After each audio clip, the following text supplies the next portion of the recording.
We are live. Good morning and welcome to Divine Roots. Hello, Paul. Good morning. Today we are talking about, are you awake? Are you aware? Are you in your awareness, or are you in a trance? Correct? Correct. One of my favorite subjects. All right, why don't you dive in? Actually, let's back up a second. So for those who don't know, let's talk about really quick the setup of what is Divine Roots? Where did the name come from, and what is that meaning? And before we dive in, I just want for anybody who doesn't know that, I think it would be nice to jump into that. Well, I like the metaphor of a tree. So a lot of ancient people used the tree to explain a lot of different things. So Divine Roots came about from those types of experiences. I found that the roots that are hidden hold all the information and all the problems of individuals that go through daily lives. And in order for us to, when we go into those roots, we start to uproot the problems and heal from the root. Otherwise, there is no healing. Everything else is superficial. And you and I have connected, I think, on a really nice level. You and I have developed a great friendship over the years. And what's interesting is I'm 100% a Christian. I believe in Jesus Christ. I believe he died for our sins. And you have a different viewpoint on spirituality, correct? And yet we can come together and we can discuss some of these issues, and we can attack it from two different angles. And a lot of times you and I will agree upon certain things, and part of what makes it fun is sometimes we don't, right? Definitely. I'm more of a universal approach. I like to break boundaries, the walls, limiting beliefs, and I enjoy other belief systems. I love them all because they do have good things, good information that helps the soul, information that helps us evolve. So every story has its positives. Every belief system has its positives. But when we take it literally, unfortunately, and not use it because, like our subject, when we are aware and awake, we see things deeper. We notice things deeper. We pay attention. We go deeper into those books and into those that information specifically. So yes, I enjoy all that back and forth for sure. Well, good. And I believe the this idea of being awake, being aware, in a few ways, it's been a huge part of my life, both recently and as a full arc. The idea of listening is very important to me. You walk through the lobby today, you noticed a shirt that says listen on there. We usually have a wall that says listen. And for me, that the idea of listening is awareness. It's being aware of the tiny things, the little movements that you can notice in somebody else. You can even read their thoughts if you're really paying attention.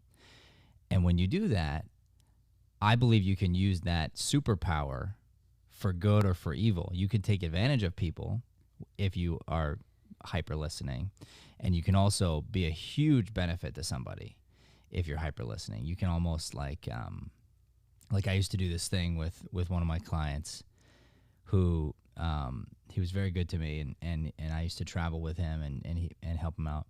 And he would he never asked for it once, but I would listen. I would pay attention to little things that mattered to him.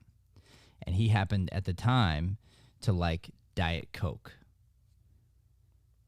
I don't know why, but he did. So when I would go someplace with him, my concern was making sure that he was good. And I would pay attention. I would look at little cues. And before you know it, without him asking, before he even knew he wanted a Diet Coke, I'd swing by, I'd grab one, I'd have it in his hand. And it was my way of being a servant. My way of getting down on my hands and knees and washing the feet, so to speak, of the other person, being humble. We talked last week about letting go of the ego, but listening with the intent to love, I think, is a very important concept. Yes, listening is one of the big things that people don't do because they're in the trance of the ego. When we talk to somebody, let's say our spouses or girlfriends, let's say, or the vice versa, what happens? Our mind drifts. Our mind goes to the past, to the future. We look them in the eye, but we're not there. Well, I don't. We're missing an action. You do this? Yeah. Okay. No, I'm just making a point. Okay. I know you. That's I important to you. love hearing what my wife has to say. I listen very intently. I'm very excited about God bless you. the present. Yeah, Right. that's important. Yeah. Being present. But most of us, we struggle with that. Okay. Listening, and that's where you are actually practicing it correctly. You don't allow the ego to and your mind to drift and take over and take you places. And most of us, unfortunately, when we're sitting still or we're not doing much, the mind drifts and takes you places. And that's where the ego wants you to pay attention to stuff that's important to the ego program and not you, the essence, the inside of you. That's right. It takes time and it takes effort and concentration to stay focused and stay in the present moment. To be awake and aware of what's going on. Yeah. I in my practice of life, what I've done is I don't even think necessarily that that I'm all that much less guilty of drifting. The difference is what I've learned to do is notice it, speak it out loud, and then do something about it one way or the other. And I think it's the nicest thing I could do for somebody. So for instance, let's say I am talking to my wife and I did start to drift. What I would say immediately is I would say, you know what? Can you hold that thought for a second? I wasn't listening. I was not paying attention to you just now.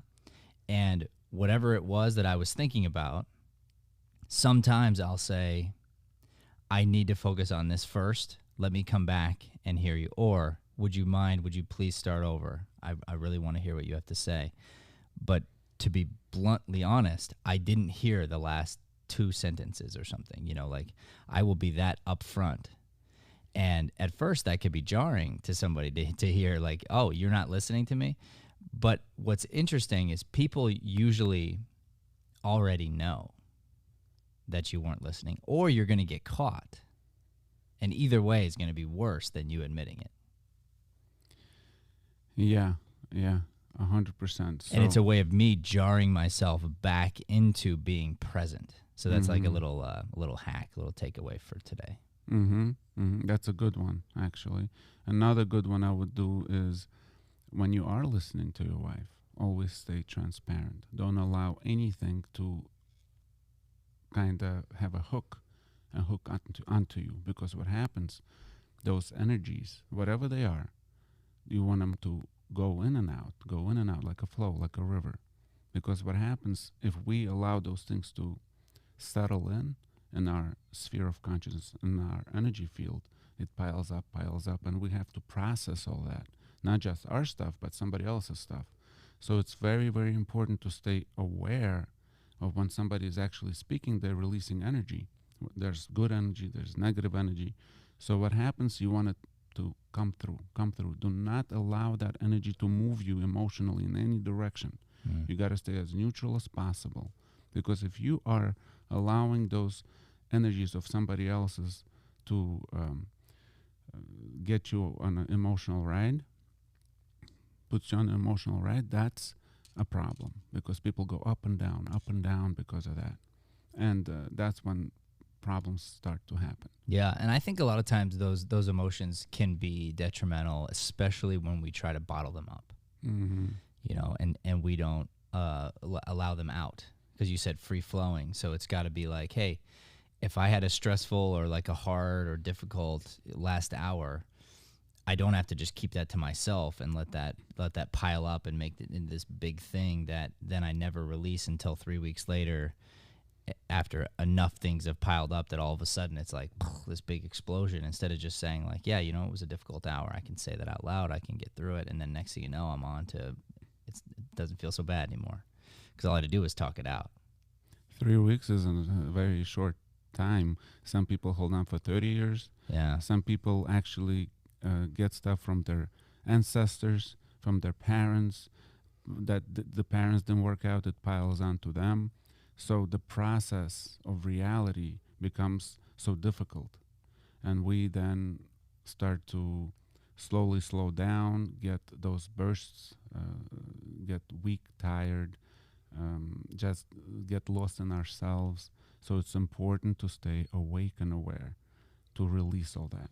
So this other part of being awake too that I wanted to mention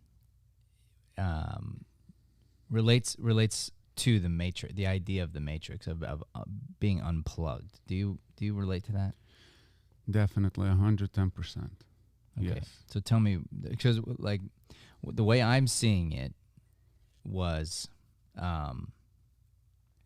it's so blatantly obvious in the media and in the social media and in different ways that people, society across the world have been brainwashed.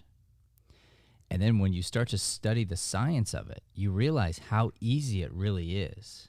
Like it's super easy to brainwash somebody by just plugging in a thought over and over and over again until that you can literally change their belief system. Correct. And you might not agree with me on this, what I'm about to say. Okay. But it's very, very important. Trump won. Is that what you want to say? I agree. Trump won. What do you want me to do? You're worried we're going to get kicked off? Okay, no. It's all good. We're not going to go there. Okay. We're not going to go there. You got it. You got nervous. I was like, oh boy. No. He must be telling me Trump won. This is the thing. Getting decluttered is so important. So, you're right. Let's say advertisements. What do? They program your subconscious mind. And we've been programmed since we were kids. What we're going to like, what we don't like, by our parents, grandparents, by media, by TV, everything. Now, we have to slowly peel the onion. All these beliefs, all these things that are actually programmed in our subconscious. And I'm talking about everything. And that's how we get unplugged from the matrix. I'm talking about not just what you like or don't like and your fears and all that stuff, but limiting beliefs. Certain things that you don't agree with. Even belief systems that we talked about. There's a lot of stuff that's positive and great and a lot of stuff that's limiting and causing fear and causing doubt, and guilt is a big one that is implanted into people to control them as well.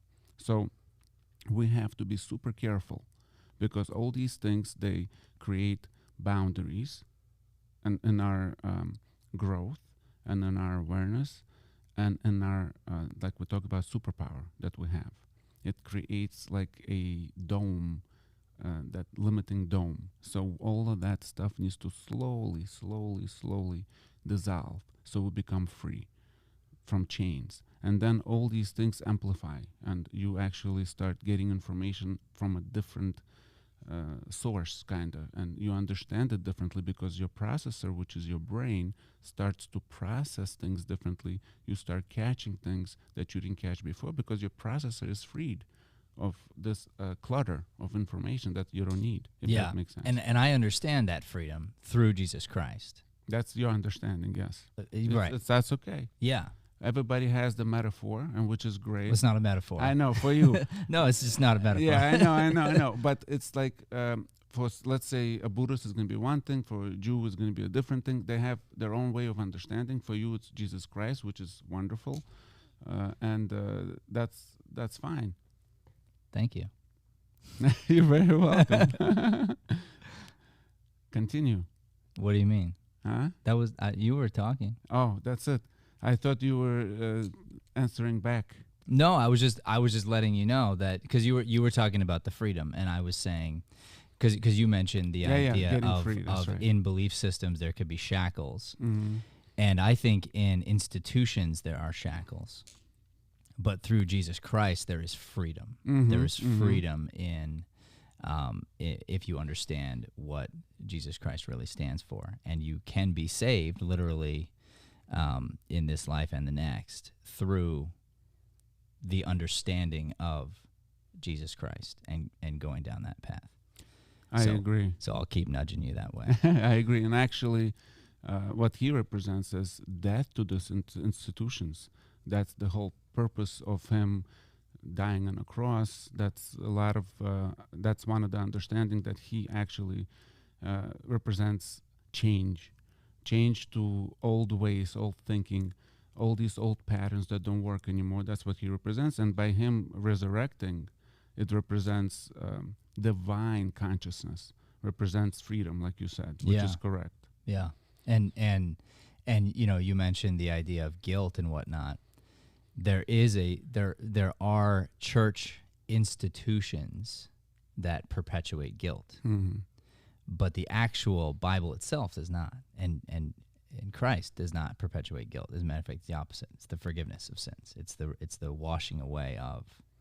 And I love to look at it like I think you might have been the one that told me this. I've told other people since. It probably was you actually. The idea of looking back on your past self as if you're a father figure. Was that you that told me this? I told you so many things. I already forgot. He's a wise man. No. Yeah. So well, I think you told me this. So this resonated with me quite a bit, with the idea of looking back on things that were making you feel guilty. Mm-hmm. And if we look at God as our Father, and you think it like I think, because I've been a father, I think of the way a father can hold a child and the way the child can just be at complete relaxation and trust in their father. And then you look at a child and you can watch a child sin, break the rules, whatever it is. Maybe you said don't do something, they did it. Even though you said don't do it, they did it knowing that you said don't do it. They feel terrible about the thing, whatever the thing is. Maybe they took a cookie out of the jar. And then you say, hey, you shouldn't have done that. They say, I know, and they feel bad, and they cry, and then it's over. And then you say, okay, you're forgiven, or you got to go to your room for 10 minutes, and then it's over. You know, let's move on.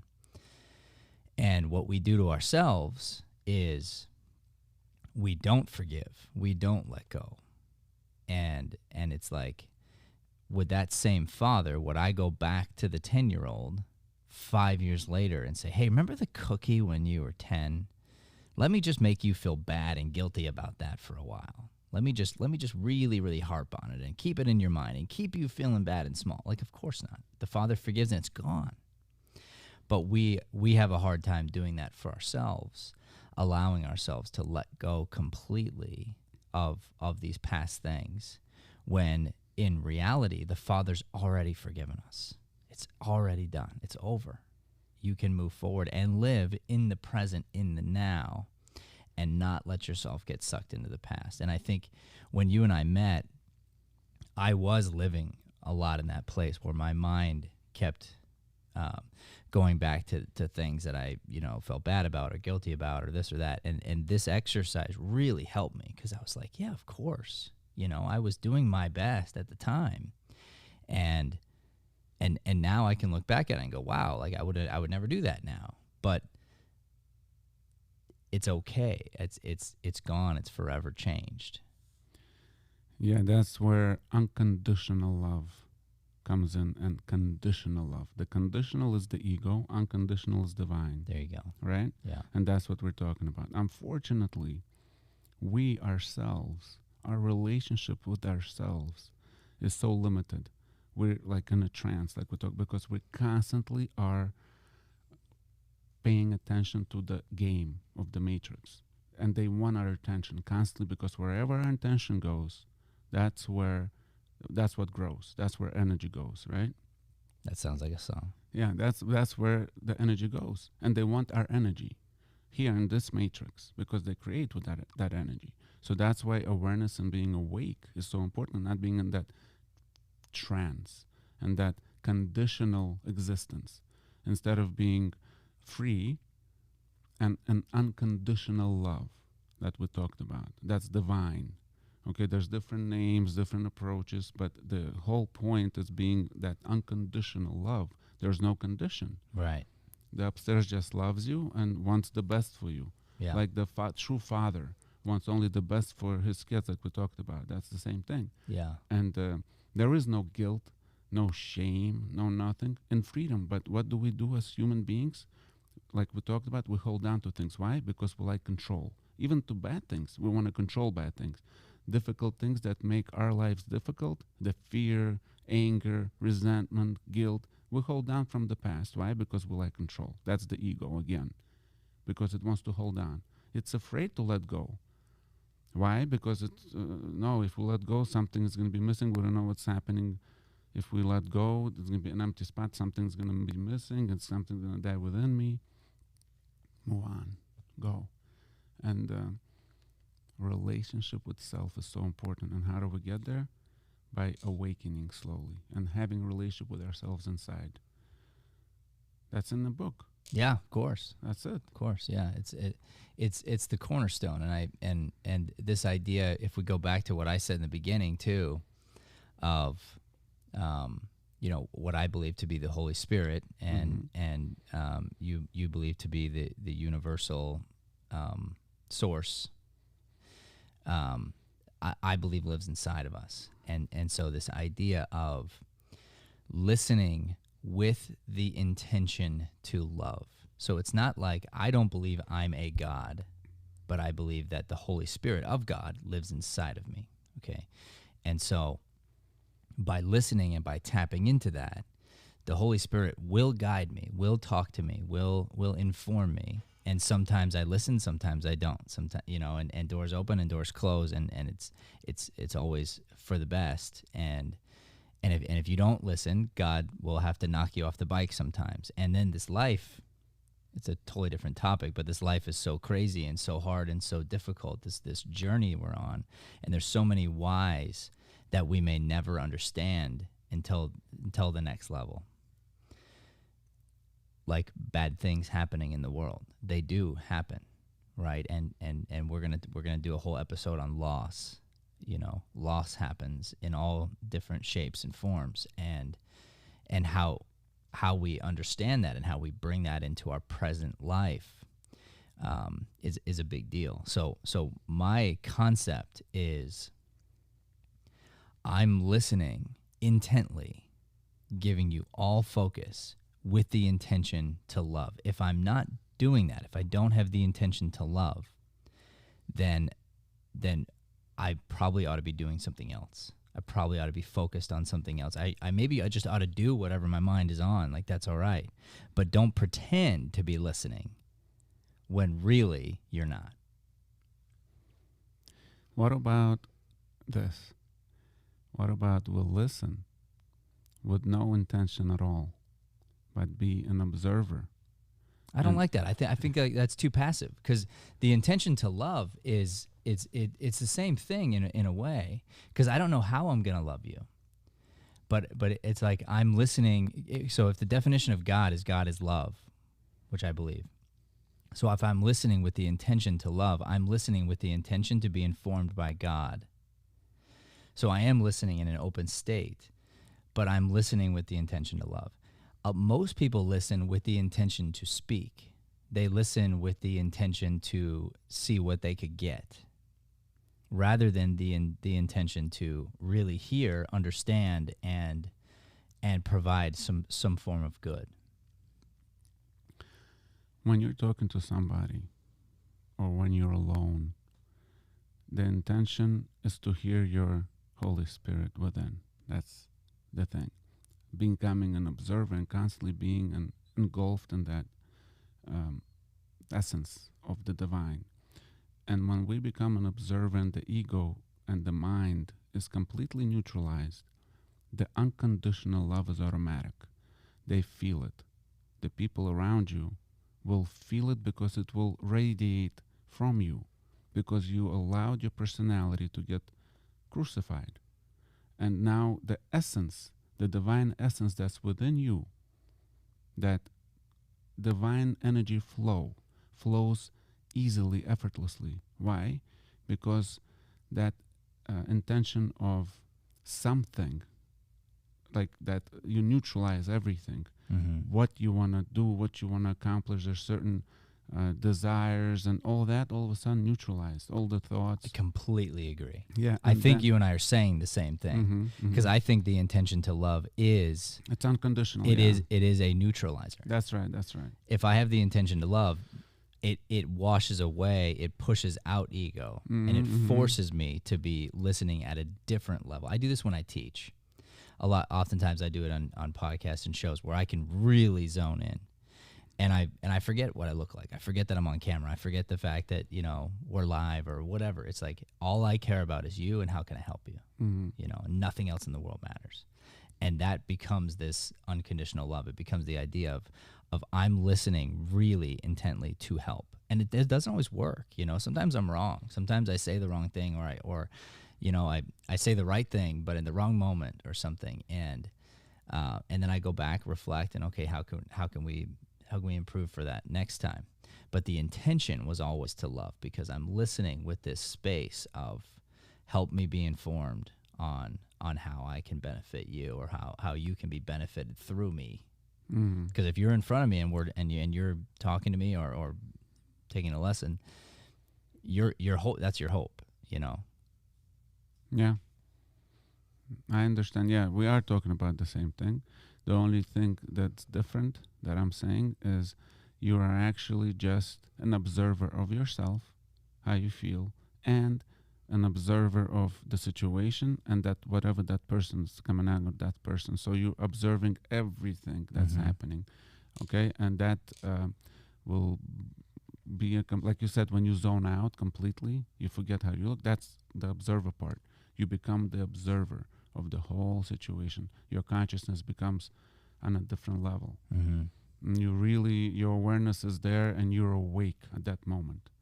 And the more we practice that, the more, and if we do that all the time, that would be great. The world will be a much better place, because the ego is going to be neutralized. There's no competition.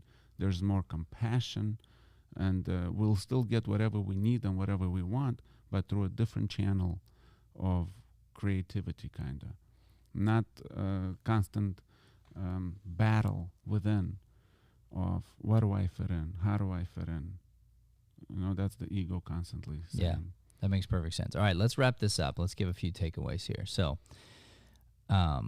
if we're going to become awake in different ways, I've already given one takeaway early, which was to sort of what you're saying. If you're aware of yourself and honest with you, you can feel when you're drifting. You can state it. You can put it out loud. You can then reground yourself into the moment by just being very bluntly honest. And I find that to be very useful.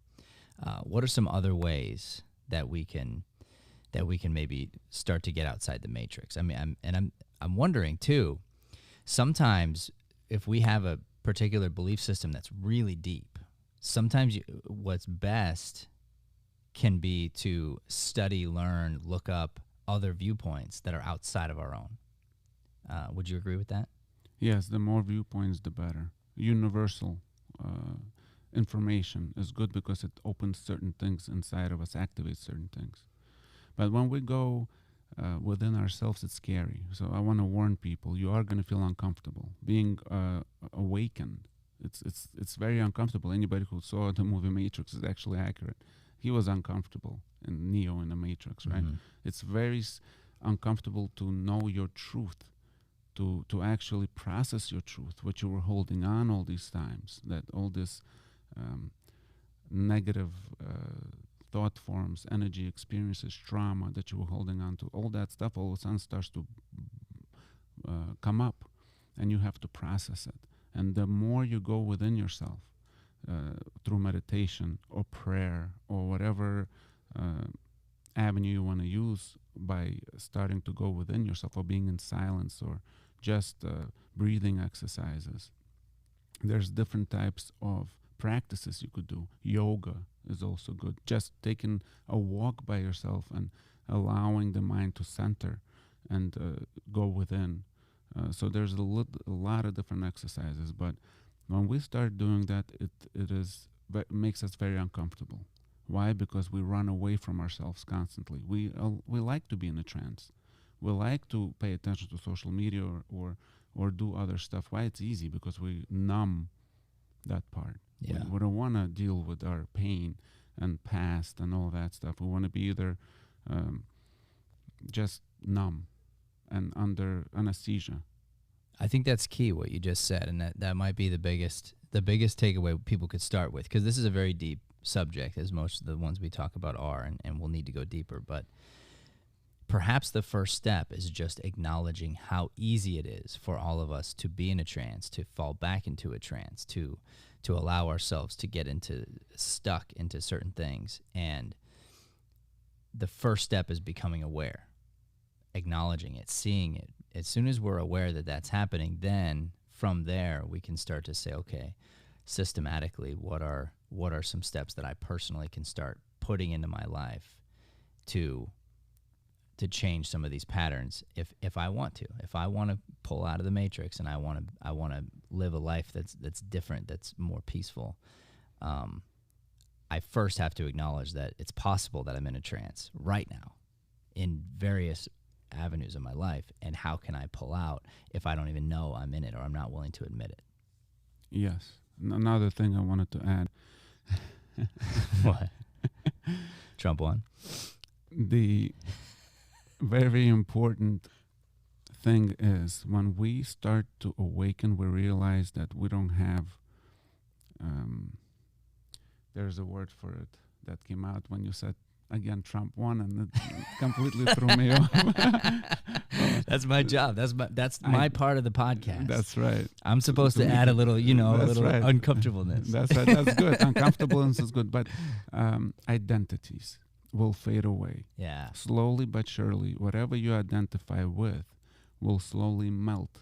The deeper you go within, you're gonna layer after layer. You're gonna remove identities, who you are, what's your name, and why you're here. All that stuff starts to melt, and then eventually there's nothing left, and which is good. And I'm gonna set us up for the Lost podcast that I know we need to do a session on Lost, because I think it relates to this, what you're saying.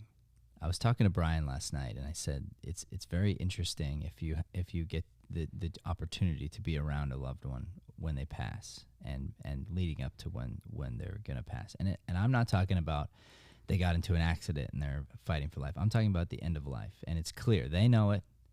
Everyone knows it. What's the most fascinating is there becomes a time where there's usually a few days where every human need, every human desire goes away, including food, water, everything. And that person, they don't even crave a filet mignon expensive dinner, because if they did, you'd bring it to them, but they couldn't eat it. They don't have the appetite. It's gone. All they really are doing is preparing themselves to leave, to go to heaven, or whatever people believe in, but to leave this earth. And it's actually a very beautiful thing to watch. It's a beautiful thing to be a part of and to understand, like, wow, this is just a vessel, really. And once you see someone get into that space, the difficult thing can be like, what is it all worth? Why don't I just give up on everything, right? I mean, that's the negative part. But there is this idea of us Christians get excited about death because we have so much hope and faith in going back to the Father and living there, that a lot of the fear goes away.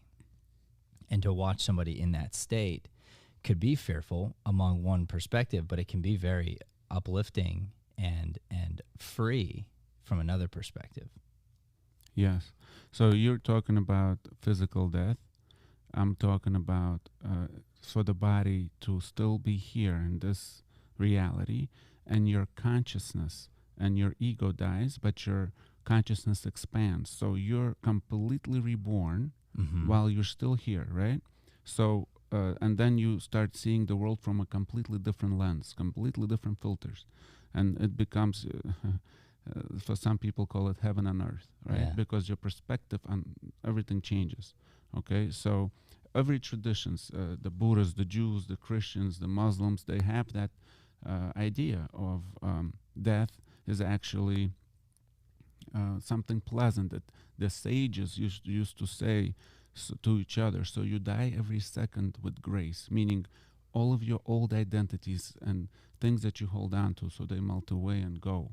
So all those things are very helpful towards that. Absolutely. And that's a good loss in my view.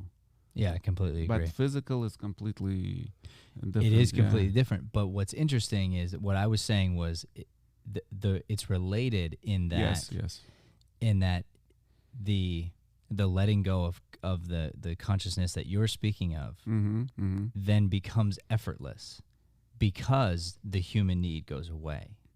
So you basically become divine in that moment where it's like my needs are nothing. I have no needs. No desire. No desire.